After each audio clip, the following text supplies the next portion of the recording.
Hello everyone. சிம்ரனுக்கு tough கொடுக்கறாங்க. தமிழ் சினிமாவில் பிரம்மாண்டமான இயக்குனராக இருக்கும் ஷங்கருக்கு ஐஸ்வர்யா அதிதி சங்கர் என்ற 2 மகள்கள் அஜித் என்ற மகனும் இருக்காங்க. இதில் அதிதி கார்த்திக் நடிப்பில் வெளிவந்த விருமன் படத்தின் மூலமாக தமிழ் சினிமாவில் அறிமுகமானாங்க. முதல் படத்தின் வெற்றியை தொடர்ந்து சிவகார்த்திகேயனுக்கு ஜோடியாக மாவீரன் திரைப்படத்தில் நடிச்சிருந்தாங்க. இந்த படம் 100 கோடிக்கு மேல் வசூல் செஞ்சிருக்கு.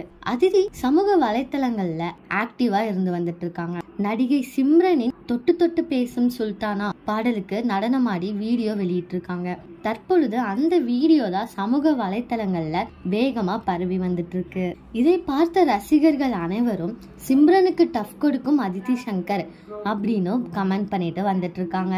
இந்த வீடியோ தான் இப்ப இணையத்துல வைரலாகும் டான்ஸ் வீடியோவா இருந்துட்டு இருக்கு. இதே மாதிரி லேட்டஸ்ட் சினிமா நியூஸ் அப்டேட்க்கு இந்த சேனலை சப்ஸ்கிரைப் பண்ணிக்கோங்க.